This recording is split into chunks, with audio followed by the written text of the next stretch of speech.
नमस्ते, मेरा नाम है याज्ञवल्क और साथ में फ्रेम में जो मेरे साथ हैं उनका नाम है हर्षवर्धन परगनिया। युवा हैं मगर बहुचर्चित और बेहद विवादित मसलों में बचाव पक्ष के वकील की वजह से खूब चर्चाओं में हैं। चर्चा इसलिए भी होती है कि चूँकि बहुचर्चित और बहुत विवादित मामले हैं तो सामने दिग्गज वकील होते हैं और उनके बीच में ये बंदा अपनी उपस्थिति सार्थक रूप से दर्शाता है। बहरहाल जो विषय है वो विषय है आबकारी घोटाले का, सौम्या चौरसिया की गिरफ्तारी का। जैसा कि मैंने पिछली बार जो खबर बनाई थी कि सौम्या गिरफ्तार हैं, उस समय मैंने कहा था कि मैं कोशिश करूंगा कि आप लोगों को ये बता सकूं कि सौम्या की गिरफ्तारी के पीछे जो अन्य चीज़ें हैं जो ईडी कह रही है उसमें क्या तथ्यात्मक चीज़ें बचाव पक्ष की नज़र से है। दो पक्ष होते हैं, एक पक्ष है ईडी जो कार्रवाई कर रही है वो अपनी बातों को बताएगी और उसने लिखित में कोर्ट में दिया, उसकी कॉपी आप स्क्रीन पे देख रहे होंगे या आगे भी देखते चलेंगे। बचाव पक्ष ये बेहतर बता पाएगा कि जो आरोप हैं, आरोप पत्र ईडी का है उसको कितना सतही यानी कि बेहद हल्का मान रहे हैं या कुछ ठोस मान रहे हैं। हर्ष सौम्या चौरसिया जी के वकील हैं और इसीलिए इस समय साथ हैं। सर नमस्कार याज्ञवल्क जी, धन्यवाद। हर्ष, सौम्या चौरसिया फिर गिरफ्तार हो गई, बड़ी मुश्किलों से आपने 2.5 साल में छुड़वाया था उनको। हाँ, जैसा कि आपको ज्ञात होगा कि पिछली बार जब उनकी अरेस्टिंग कोयला घोटाले में तथाकथित कोयला घोटाले में ईडी द्वारा की गई थी, उसके बाद ईओडब्ल्यू ने कोल में भी उन्हें अरेस्ट किया। फिर हमने पहले उसमें कोल में बेल कराई थी उनकी, फिर ईओडब्ल्यू कोल में बेल कराई, तो फिर डीएमएफ एक नया उन्होंने हमारे खिलाफ आरोप लगाया कि डीएमएफ घोटाला भी हमारे क्लाइंट के द्वारा किया गया है। हमने उसमें भी बेल कराई, तो फिर उसके बाद उन्होंने एक आय से अधिक संपत्ति का भी केस बनाया, उस पर भी फिर डिफ़ॉल्ट बेल हमने ऑब्टेन करी। और इन सारे 4 एफआईआर्स को हमसे एक तरीके से निकलने के बाद जब हम 6 महीने से सुप्रीम कोर्ट के आदेश के अनुपालन में स्टेट ऑफ छत्तीसगढ़ के बाहर थे, हमें बुलाया जाता है और हमें ईडी द्वारा शराब घोटाले में इस बार अरेस्ट किया गया है। आपकी क्लाइंट जो राज्य प्रशासनिक सेवा की निलंबित अधिकारी हैं इस समय, बिला शक जो भूपेश शासनकाल की सर्वाधिक शक्तिशाली महिला अधिकारी मानी गई, चर्चाओं में रही, क्या वाकई वो इतनी चपल हैं कि हर घोटाले के किंगपिन या मास्टरमाइंड की भूमिका में रही हो? ये इसलिए क्योंकि आप खुद ही गिना रहे हैं और अभी एक बचा ये था, हर एक में सौम्या। जी, अगर आप तथ्यात्मक रूप से हमारा स्टैंड अगर जानेंगे इसमें, तो हम इसे we are calling it absolute abuse of process of law. Okay, ये हमारे क्लाइंट की हरासमेंट और न्यायपालिका के साथ एक खिलौना मजाक है। जब आप विधि अनुरूप अनुकूल अरेस्ट नहीं कर रहे हैं, जब आप विधि अनुरूप एक तरीके से अपनी इन्वेस्टिगेशन नहीं कर रहे हैं, तो इररिस्पेक्टिव आप किसे अरेस्ट कर रहे हैं, उसका ओहदा क्या है, उसका पद क्या है या पद क्या था, आप अपनी जो दायित्व आपको दिया गया है विधि अनुरूप, आप ये जो शक्तियाँ प्रदत्त हैं, आप उनका मिसयूज़ कर रहे हैं। तो तथ्यात्मक रूप से जो बैकग्राउंड में होगी चीज़ें जिस भी प्रकार की होंगी, हमारा उससे लेना देना नहीं है। अगर हम बात करेंगे सिर्फ प्योर लॉ पे और एक फैक्चुअल एस्पेक्ट जो उस लॉ के सराउंड करता है। तो जी हाँ, हमारा ये स्टैंड है कि ये अब्यूज़ प्रोसेस ऑफ लॉ है। इस प्रकार से जो अरेस्ट की जा रही हैं वो चलने योग्य नहीं हैं, और ये जो अरेस्टिंग आप कंटिन्यू कर रहे हैं उसे हम कहते हैं एवरग्रीनिंग ऑफ इन्वेस्टिगेशन। यानी कि आपको जब सुप्रीम कोर्ट इस करंट केस की अगर आप बात करें, आज हम दिसंबर 2025 में हैं, हमारे हिसाब से जब पिछली बार honourable supreme court of India की बेंच जस्टिस एम सुंदरेश साहब की बेंच ने एक डायरेक्शन पास किया था, उस डायरेक्शन के तहत उन्होंने इन्वेस्टिगेटिंग एजेंसी को समय सीमा दी थी कि आपकी ये जो फर्दर इन्वेस्टिगेशन चल रही है, चार्जशीट आफ्टर चार्जशीट, ये अब आप इसे विराम लगाएं और आखिरी ये 3 महीने हैं, आप इसमें आपको अपनी फाइनल चार्जशीट पुटअप करनी है।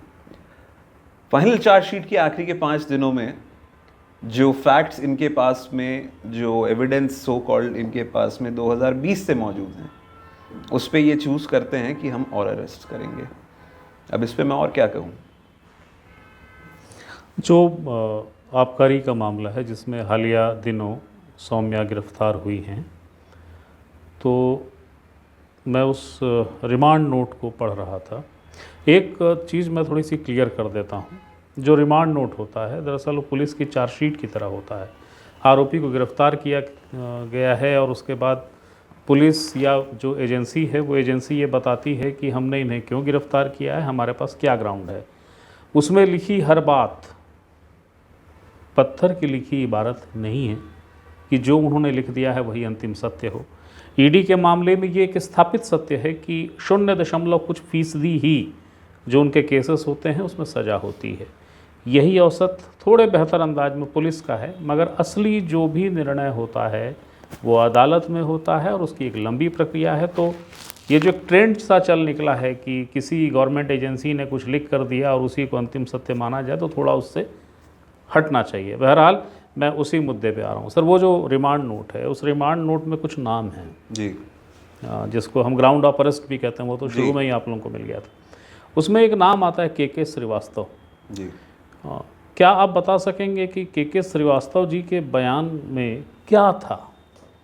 देखिए, बयान जो उनके द्वारा दिया गया है वो तो केस डायरी का पार्ट हो गया, सेक्शन 50 का स्टेटमेंट जो उनके द्वारा दिया गया है। परंतु उस बयान के आधार पे जो तथ्य ईडी द्वारा अपने ग्राउंड्स ऑफ अरेस्ट और रिमांड नोट पे लिखे गए हैं, हम उसका ही विश्लेषण कर सकते हैं। उसके विश्लेषण से हमें क्या पता चलता है? हमें उसके विश्लेषण से ये पता चलता है कि ईडी द्वारा ये कहा जा रहा है कि ये जो व्यक्ति है, इस व्यक्ति ने एडमिट किया है कि इस पर या इसे कुछ कैश मिलता था इसे, और कुछ छोटी मोटी अमाउंट नहीं कही गई है, 50-60 करोड़ के आसपास कही गई है कि इस व्यक्ति को मिलता था।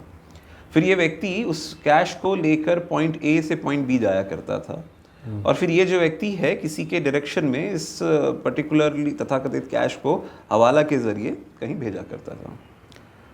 अब याज्ञवल्क्य जी, इसी पूरे इंस्टेंस में आपको कितने सारे क्राइम्स कमिट होते हुए दिख गए। एक तो कैश हैंडल करना इस अमाउंट का, हवाला करना इस लेवल का, ये तो अपने आप में एक अपराध की श्रेणी में आता है। तो रेलेवेंट क्वेश्चन आता है कि क्या के श्रीवास्तव आरोपी बने और इस मामले में अरेस्टेड है? पहले तो क्या वो अरेस्टेड है? तो उसका जवाब है नहीं, वो तो अरेस्टेड ही नहीं है। हाँ, परंतु जो मेरी क्लाइंट है उनके ऊपर ऐसा आरोप लगाया गया है कि ये सारी जो चीजें होती थी तथाकथित रूप से, वो शायद हमारे आंकलन पे इनकी जानकारी में है, और ये जो सो कॉल्ड ट्रांजैक्शन हुए हैं इसकी बेनिफिशियरी ये हैं।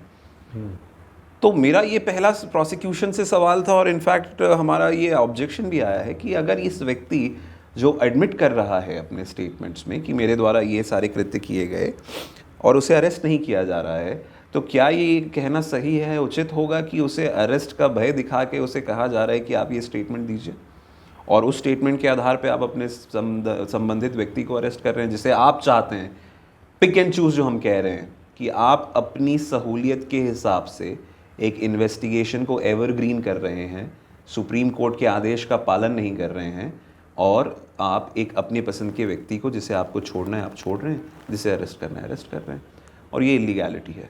आपकी बात को अगर सरल शब्दों में मैं इस रूप में समझूं, करेक्ट कर दीजिएगा, कि एक व्यक्ति था क, उसने ग को कहा कि हत्या कर दे, उसने हत्या कर दी, ग अब तक गिरफ्तार नहीं है। बिल्कुल सही, उसके बयान पे क को पकड़ा गया। एब्सोल्युटली करेक्ट एनालॉजी, बिल्कुल सही, आपने बहुत सरल तरीके से, यही है जी। एक नाम और मिला, निखिल चंद्राकर जी। अगर मुझे गलत याद नहीं है तो कोल मामले में सबसे पहली बार चर्चाओं में आए। फिर ये खबरें आई कि जो डायरी में कोड वर्ड थे उनको इन्होंने डिकोड किया था। खबरें इनको लेकर ये आती रहीं कि ये विवेचना वाली एजेंसी के गवाह बनना चाह रहे हैं, और तमाम तरह की बातें आती रही हैं उनके लिए। उनका एक बहुचर्चित 164 का स्टेटमेंट भी खूब चर्चाओं में रहा है, काफ़ी सर्कुलेट भी हुआ था, काफ़ी सर्कुलेट भी हुआ था, यस, जबकि वो नहीं होना चाहिए, पर सर्कुलेट हुआ था। वो मुझ तक भी आया था, और मुझे कुछ वकीलों की ही सलाह मिली थी कि ये क्या होता है और उसको क्यों नहीं करना चाहिए। तो खैर, वो निखिल चंद्राकर जी ने तो कोल डायरी के कोड को डिकोड किया था ना, तो अभी वो किस डायरी को डिकोड किए हैं? अच्छा सवाल है आपका ये, इसका जवाब पहले मैं देता हूँ। ये उसी डायरी का ही रिलायंस ले रहे हैं जिस डायरी को सन 2021 की इनकम टैक्स की रेड में, 21-22 की रेड में रिकवर किया गया था कुछ को अक्यूज्ड के प्रेमाइसेस से। ओके। तो ये क्या है, ये जो अभियुक्त हैं वो कभी कहते हैं कि इस डायरी में ये जो देखिए एंट्रियां सीमित थी उस डायरी में, और जो स्टेटमेंट्स आए पहले कहा गया जी ये जो सारी एंट्रीज हैं ये तथाकथित कोल घोटाले की एंट्रीज हैं। फिर उसके बाद बोला गया कि पक्का श्योर, बोला गया हाँ जी श्योर। फिर उसके क्योंकि ये प्रोसिक्यूशन कंप्लेंट का पार्ट बन गया जांच एजेंसियों द्वारा। फिर थोड़े दिन बाद घूम के आया एक डीएमएफ घोटाला, उसमें कहा गया कि ये एंट्रीज जो इस डायरी में हैं ये डीएमएफ घोटाले से संबंधित है। फिर पूछा गया आर यू श्योर, श्योर पूछते हैं ऑनरेबल्स, क्यों? क्योंकि एक प्रोसिक्यूशन कंप्लेंट फाइल हो रही है, it has to be with some responsibility. तो उन्होंने कहा हाँ जी अब श्योर है, ये डीएमएफ से आया हुआ पैसा है। अब एक नया हुआ, निखिल चंद्राकर जी आके कहते हैं कि नहीं जी ना, ये कुछ पैसे जो हैं ये शराब घोटाले से आते हैं। तो या तो इन्होंने जांच एजेंसियों ने जो स्टेटमेंट्स अपने जमा किए हैं जांच के उपरांत माननीय न्यायालय के समक्ष दूसरे घोटालों में वो गलत है, या तो अभी इनके द्वारा जो बयान दिया जा रहा है वो गलत है, क्योंकि दोनों चीज़ें नहीं हो सकती। आप समझिए, आप जब एक केस अपना कोई बिल्ड करती है इन्वेस्टिगेटिंग एजेंसी, तो सारे बयान लेने के उपरांत वो एक चार्जशीट बनाती है और ईडी बनाती है प्रोसिक्यूशन कंप्लेंट। ये दोनों चीज़ों का, जैसा आपने कहा, ये एक गॉस्पेल ट्रूथ, ये सत्य वचन नहीं है, पत्थर पे खींची हुई लकीर। ये अब जाएगी मजिस्ट्रेट साहब के समक्ष में। अब मजिस्ट्रेट साहब के समक्ष में ऑप्शन है, या तो वो उसे एज इट इज़ एक्सेप्ट कर लेते हैं, उसे संज्ञान लेना कहा जाता है, या तो वो उसे रिजेक्ट कर देते हैं। जैसा कि दिल्ली नेशनल में हेराल्ड मामले पे ये पे सबसे निम्न स्तर का जो रहता है, कॉग्निजेंस जिसे कहते हैं, जुडिशियल एप्लीकेशन ऑफ माइंड रहता है, सबसे बेसिक लेवल पे स्टार्ट होता है। उसके बाद तीसरा आता है कि या तो वो कहें कि आप फर्दर इन्वेस्टिगेशन करिए, मैं आपके इन सबूतों से सेटिस्फाइड नहीं हूँ। आपके समक्ष जो अभी आपने जो एग्जाम्पल दिया निखिल चंद्राकर का, वो ये हो रहा है कि वो पहले पार्ट में मजिस्ट्रेट के समक्ष जो प्रोसिक्यूशन कंप्लेंट गई है वहाँ वो कुछ और कह रहे हैं। फिर दूसरा डीएमएफ घोटाले में वहाँ पे जो रानू साहू, सूर्यकांत तिवारी, उनकी अरेस्ट हुई, ईडी में इन्हीं के स्टेटमेंट्स यूज़ किए गए हैं। क्या एंट्रियाँ सीमित हैं? 250 एंट्रियाँ ही हैं। ये जो डायरी एंट्रीज हम कहते हैं डायरी एंट्री है, ये एक पर्टिकुलर ईयर के 5 महीने के कुछ एंट्रीज हैं। ये पूरी बहुत ज़्यादा कोई एंट्रीज नहीं है, 5 महीने की कुछ एलिज्ड एंट्रीज हैं। अब उसमें इन्होंने सारी चीज़ों को एंटर कर दिया है। तो हमारे तरफ से हमेशा इस पे आपत्ति रही है कि आप चूज़ कर लीजिए पहले कि ये किस संबंधित घोटाले से है। आप सब कुछ नहीं कह सकते, क्योंकि everything is related to law. यानी अगर उसमें 10 रुपये लिखे हैं तो पहले वो 10 रुपये थे कोयले के जी। फिर जिसने पहचाना, डिकोड किया, उसने कहा नहीं नहीं ये जो 10 रुपये हैं ये 10 रुपये हैं डीएमएफ के जी। और अब वही व्यक्ति जो डिकोड कर रहा है वो कहता है ये 10 रुपये दरअसल शराब के हैं। यही है? करेक्ट। थोड़ा सा और मैं सिंप्लीफाई कर देता जी हूँ। प्लीज़। पहले उनसे कहा गया कि बताओ जी ये पैसे कितने हैं और कहाँ के हैं, तो उसने कहा जी मुझे नहीं पता। उसने कहा नहीं आपको पता है। फिर उसने कहा कि ठीक है सर, शायद ये पैसे जो हैं कोयले घोटाले से संबंधित है। उसने कहा वेरी गुड, हम आपको अरेस्ट कर रहे हैं। फिर उसके बाद कुछ समय बाद ये दूसरी जांच एजेंसी आती है, वो कहती है बताइए जी इस डायरी के पैसे कौन से हैं। वो कहता है जी पता नहीं, मैंने तो पहले जो बयान दिया था वो डर के और इस पर इन्फ्लुएंस में आके किया था, वो बयान तो मैंने वापस ले लिया है, तो मुझे नहीं पता आप क्या मुझे अपना पुराना बयान दिखा रहे हैं। तो बोले जी आपने रिट्रैक्शन कर दिया है? बोले हाँ जी मैंने तो रिट्रैक्शन कर दिया है। बोले कोई नहीं, अब आप 161 के तहत हम आपका बयान ले रहे हैं, क्योंकि इसमें क्या है आपको साइन नहीं करना जिसका स्टेटमेंट ले रहा है। तो एक पूरा एक नया नैरेटिव आता है, फिर उसमें उस व्यक्ति को अरेस्ट कर लिया जाता है। फिर ईडी जो है फिर से एक नया डीएमएफ स्कैम अनर्थ करती है, उसको इन्वेस्टिगेट करती है। फिर इस व्यक्ति को बुलाया जाता है, पूछने बताइए डायरी में क्या है। तो कहते हैं जी ये डायरी एंट्रीज जो है ना ये डीएमएफ से रिलेटेड है। तो जैसे ही वो कहते हैं डीएमएफ से रिलेटेड है, फिर 3 लोग को अरेस्ट कर लेते हैं। फिर जब उन लोगों की बेल हो जाती है तब फिर एक नया उस व्यक्ति को लेके जाते हैं, बोलते हैं अब बताओ ये डायरी में क्या एंट्रियाँ हैं। तो कहते हैं जी इसमें शराब की एंट्रियाँ हैं। तो फिर किन 3 लोग को अरेस्ट कर लेते हैं। अच्छा, ये बिल्कुल आपका एक्सप्रेशन बिल्कुल नेचुरल है, बिकॉज एज लॉयर्स हम भी बड़े अमेज्ड रहते हैं। क्यों? क्योंकि ये सारी जो पीसी फाइल होके रखी है इसमें आज दिन कॉग्निजेंस तक नहीं हुआ है। ट्रायल तो भूल जाइए, ट्रायल तो बहुत बाद में आता है, यानी फ्रेमिंग ऑफ चार्जेस जिसे हम कहते हैं, कॉग्निजेंस तक नहीं हुआ है। तो क्या सच माने क्या झूठ माने, सब क्वेश्चन है। एक और नाम है उसमें, 3 नाम है। तीसरे किरदार पर क्या कहना है? जैसा कि लक्ष्मीनारायण बंसल जी के लिए आप कह रहे ये हैं। सबसे शायद महत्वपूर्ण और दिलचस्प है। हाँ, इस पे इनफैक्ट काफ़ी ज़्यादा सीरियस ऑब्जर्वेशन आई थी। इसमें जुडिशियल ऑब्जर्वेशंस हैं और मैं पूरी जिम्मेदारी के साथ इससे आपको समझाने की कोशिश करूँगा। आपको आपकी और हमारी एक चर्चा हुई थी चैतन्य बघेल के केस में, उसमें हमने ग्राउंड्स ऑफ अरेस्ट चैलेंज किए थे। वो पिटिशन हमारी आज सुप्रीम कोर्ट में लंबित है, वहाँ से वो एडमिट हो गई है। शायद वो जनवरी में सुनवाई है। जी जी, क्योंकि दोनों पक्षों को उसमें मौका दे के सुना जाएगा। हाई कोर्ट में वो पिटिशन हमारे फेवर में नहीं गई थी, बट उसमें ऑब्जर्वेशंस कुछ आए थे जो कि जुडिशियल ऑब्जर्वेशंस थे। एक ऑब्जर्वेशन जो उसमें क्लियर था वो ये था कि जब किसी एक व्यक्ति के विरुद्ध में अरेस्ट वारंट इशू हो जाता है तो जो जांच करता है, अनुसंधान करता अधिकारी है, उसके पास अब कोई ऑप्शन नहीं है, बट उसे जैसे ही वो व्यक्ति मिलता है तो आपको वो जो जुडिशियल एक बेल अरेस्ट वारंट आपके फेवर में इशूड है, आपको उसको एग्जीक्यूट करना है। यानी कि आपके पास में जो वो डिस्क्रिशन था कि आप उसे अरेस्ट करें या ना करें, वो आपसे छीन लिया जाता है। अब आपको उसे सीधे मजिस्ट्रेट के समक्ष लेके जाना है और मजिस्ट्रेट साहब फिर उसे डिसाइड करेंगे ऑन इट्स ओन मेरिट कि उन्हें अरेस्ट करके जेल पे डालना है, कि उनकी एप्लीकेशन अगर कुछ लग रही है तो उस पर विचार करना है।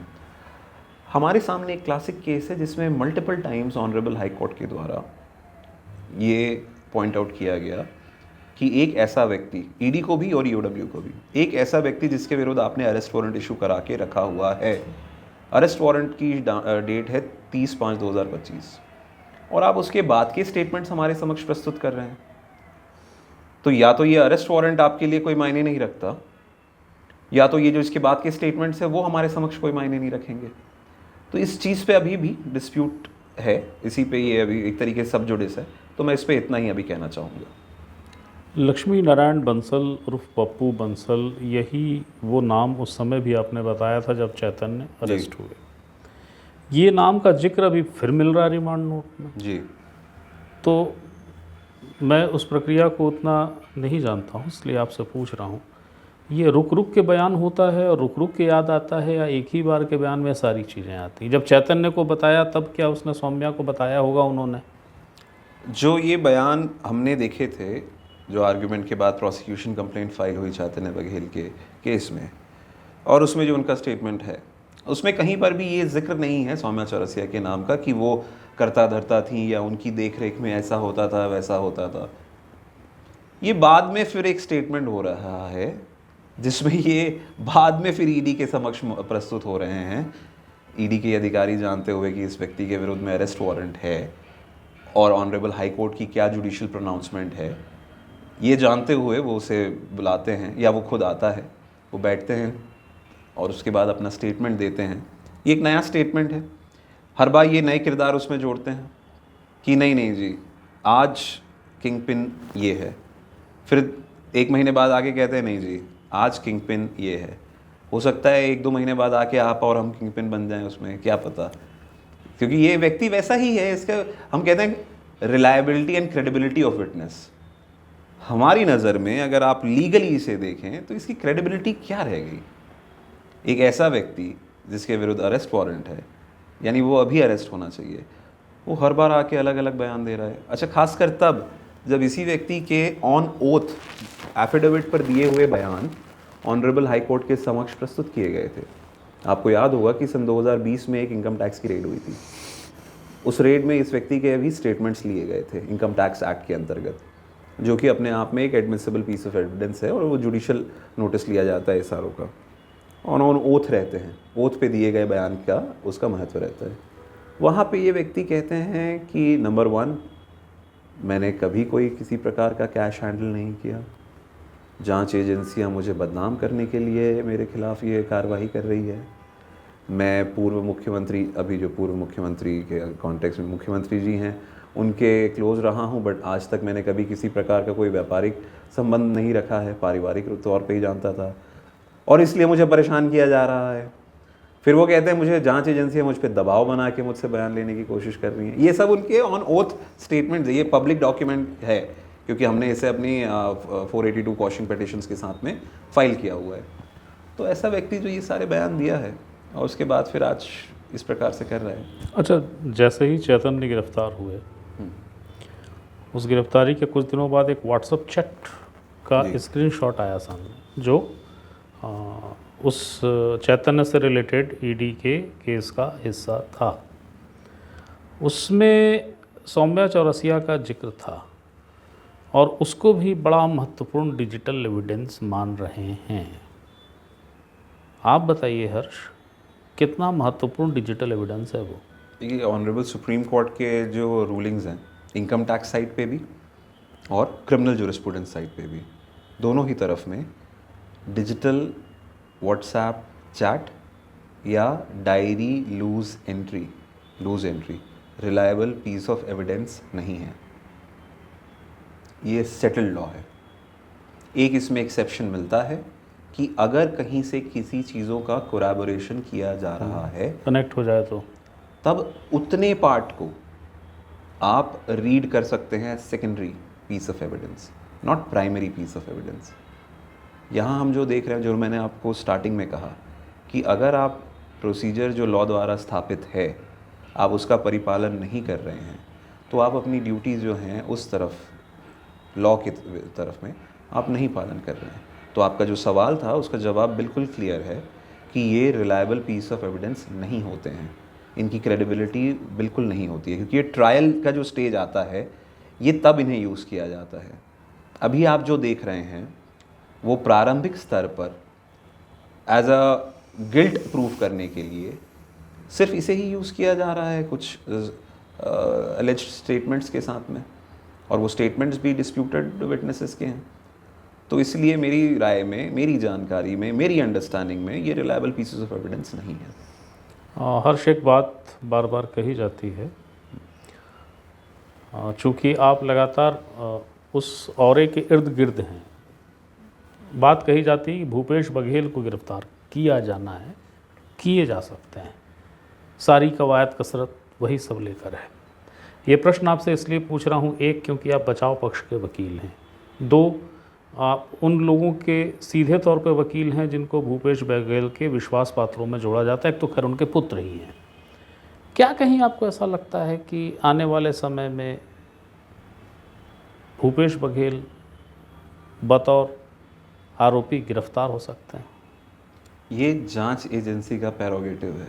इनफैक्ट ये जांच एजेंसी भी नहीं, ये तो उस इन्वेस्टिगेटिंग ऑफिसर के प्रेरोगेटिव पे है, क्योंकि उस एक्ट में उतनी पावर दी गई है उस व्यक्ति को कि आपको अगर लगता है अपने प्रूडेंस में कि एक व्यक्ति को आपको अरेस्ट करना है या नहीं करना है, तो वो आप कर सकते हैं।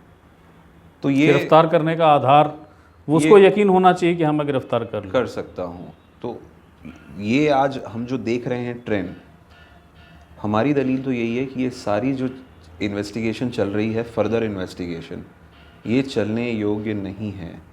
जब ऑनरेबल सुप्रीम कोर्ट ने, हमने जो लॉ पढ़ा है, जो प्रैक्टिस किया है, जब ऑनरेबल सुप्रीम कोर्ट किसी एक इशू को संज्ञान ले लेता है और वो इशू सब जुडिस है, तब एक मैटर ऑफ प्रैक्टिस रहती है कि आप उस तथ्य पे, उस तथ्यात्मक रूप से या उस लीगल इशू पे अपने आप को रोकेंगे किसी भी प्रकार से फिर से कुछ एक्ट करने के लिए। परंतु अभी जो प्रैक्टिस अडॉप्ट की जा रही है इन्वेस्टिगेटिंग एजेंसी द्वारा, वो इसके बिल्कुल विपरीत है। कहा जाए तो एक तरीके से हमने तो कर दिया, अब देखा जाएगी। ये इस प्रकार का एटीट्यूड नहीं है तो और क्या है? जो अभी सौम्या चौरसिया जी की जो अरेस्ट है वो यही दर्शाती है। आखिरी सवाल है इस पे, एक और मैं आपको सॉरी ऐड करना चाहूँगा, प्लीज़ बोलिए, क्योंकि आपने एक बहुत ही रेलेवेंट क्वेश्चन पूछा कि क्या आपको लगता है ये हो सकता है। एक एग्जाम्पल मैं आपको दूंगा, दो एग्जाम्पल दूंगा। नेशनल हेराल्ड केस, जिसमें जो अक्यूज, शेड्यूल ऑफेंस का FIR ही नहीं था और जो तथाकथित रूप से इन्होंने अक्यूज बनाने की कोशिश करी, उन्होंने 50-50 घंटे बुला के उनसे इन्वेस्टिगेशन करी। ज़्यादा दूर मत जाइए, शराब घोटाले से ही संबंधित जो तथाकथित ये रूप है, एक पहला पार्ट ऑफ जो आपकी प्रोसिक्यूशन कंप्लेंट थी वो क्वॉश कर दी गई थी, करेक्ट, जो पहले बार रजिस्टर हुई थी। बट उसमें कुछ अक्यूज जो थे 9 महीने, 5 महीने, 7 महीने जेल पे थे। उनके वो 9 महीने, 8 महीने कौन वापस देगा उन्हें? गलती आप करें, भुगते कोई और, ट्रायल आप उन्हें लेके ना जाएं, और कल की डेट में जब सारी चीज़ें क्वॉश हो जाती हैं तो आप हाथ झाड़ के आगे चल देते हैं। ये संविधान का जो पैमाना है वो नहीं है। संविधान दूसरी चीज़ कहता है। संविधान कहता है कि एक भी जो आदमी है वो गलत रूप से कभी भी इनकार्सरेशन में नहीं जाना चाहिए। तो ये है मेरा इस पे टेक। अभी गिरफ्तार हैं सौम्या, और जो प्रक्रिया चल रही है, तमाम जो बातें अभी मैंने आपसे की, इन सब के बावजूद क्या ये माने कि फिर एक लंबा वक्त अब गुजर जाएगा सलाखों के पीछे, फिर लंबा वक्त निकलेगा बाहर निकलने में? देखिए, अगर आप देखेंगे जो हमारी पहली अरेस्ट थी, पहले तो उसका जवाब है कि ये तो माननीय न्यायालय के समक्ष सब जुडिस रहेगा, तो वो बेस्ट न्यायालय ही डिसाइड करेंगे कि क्या हमारे तथ्यात्मक रूप से विधि अनुरूप हमारे जो स्टेटमेंट्स हैं, हमारी जो आर्ग्यूमेंट्स हैं, उन पे बल है और क्या उन्हें रिहा करना चाहिए। बट मैं आपको एग्जाम्पल के थ्रू समझाना चाहूँगा कि जो पहली अरेस्ट थी जो कोल घोटाले से थी, वो 1 साल और 6 महीने के लिए कंटिन्यू हुई थी, क्योंकि हमें पहली बार में बेल नहीं मिली थी माननीय सुप्रीम कोर्ट से, हम सेकेंड राउंड पे फिर गए थे। परंतु उसके बाद की जो हमारी अरेस्ट हुई थी, जो कि डीएमएफ में थी और कोल में थी, उसमें हमारा पीरियड ऑफ इनकार्सरेशन काफ़ी कम था, क्योंकि माननीय सुप्रीम कोर्ट के समक्ष भी ये बातें अब जाहिर हो रही हैं कि आप सिर्फ और सिर्फ अरेस्टिंग कर रहे हैं, आप ट्रायल नहीं कर रहे। अब इस चीज़ को होते 3 साल हो चुके हैं, आखिर कब आप ट्रायल स्टार्ट करेंगे? तो जब ऐसी चीज़ें ऑनरेबल सुप्रीम कोर्ट के समक्ष पहुंचती हैं, जैसे कि आपने कवासी लखमा जी के केस में भी देखा, उसमें भी सुप्रीम कोर्ट ने, वो भी मैं उस केस को भी मैं हैंडल कर रहा हूँ, उसमें भी ऑनरेबल सुप्रीम कोर्ट ने काफ़ी कड़ा रवैया अपनाया था।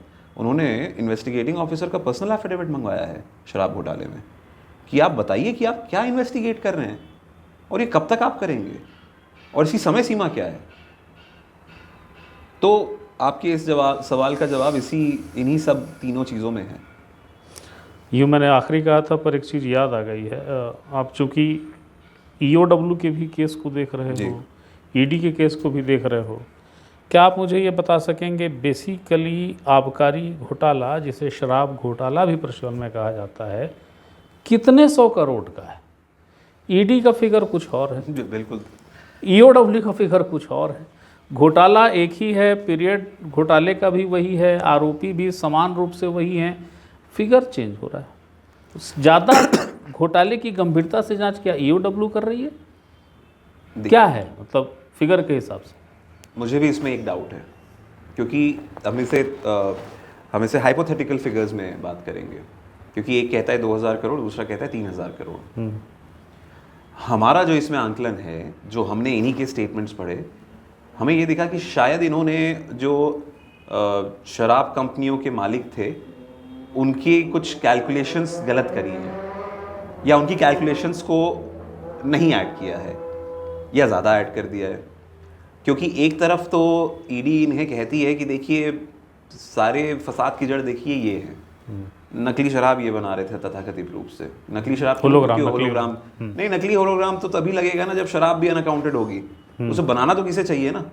तो कहते कोई शराब बना रहा था, बोले ये बना रहे थे, फिर बोले बेच कौन रहा था, बोले ये बेच रहे थे, तो सब कुछ कहाँ बन रहा था, बोले यहाँ बन रहा था, पर बोले क्या ये अक्यूज है, बोले नहीं अक्यूज नहीं है। तो क्या वो उनके हिस्से पे जो तथाकथित रूप से कार्टेल का जो अमाउंट है, जो उनके लाभांश में ऐड होना चाहिए, वो ऐड हो रहा है या नहीं हो रहा है? शायद सवाल हम फिर से रिविजिट करेंगे किसी और समय, शायद जब ये ट्रायल किसी साल शुरुआत होगा, और तब देखेंगे कि क्या ये ऐड हुआ है या नहीं हुआ है। आपने समय दिया हर्ष, बहुत बहुत शुक्रिया। Thank you. ये उस बहुचर्चित मामले के बारे में एक विधिक चर्चा थी, जिसे लेकर ईडी का रिमांड नोट बहुत सारे दावे करता है, और मैं स्पष्ट कर दूं कि कोई भी रिमांड नोट या कोई भी चार्जशीट, कोई भी अभियोजन पत्र पत्थर की लकीर नहीं है। वो विवेचना एजेंसी के अपने संकलन है, अपनी जांच है। उसका अंतिम फैसला, अंतिम निर्णय अदालत में होता है, जहां बचाव पक्ष अपने पक्ष के जिरह लाता है, और उसी विवेचना की जो भी नोटशीट है वो उसी तथ्यों को निकालता है कि ये तथ्य अलग है और ये तथ्य अलग है। तो वो जो अब तक का आबकारी घोटाला है, उसमें जिस तरीके से सौम्या चौरसिया की एंट्री हुई है, जिन नामों के हवाले से हुई है, उस पर क्या विधिक पक्ष है, ये बस आपके सामने प्रस्तुत करना था। यूँ आबकारी घोटाला भी बड़ा ही दिलचस्प है, बड़ा एपिसोड बन जाए अगर मैं उस पर बात करूं, तो कभी अगली बार मैं ये भी कोशिश करूंगा कि आपको बता सकूं कि आबकारी घोटाला कितने बार इसमें कौन कौन से न्यायिक मोड़ आए हैं और किस तरीके से एजेंसी को पहले आगे बढ़ के वापस रोल बैक करना पड़ा और फिर से हुआ।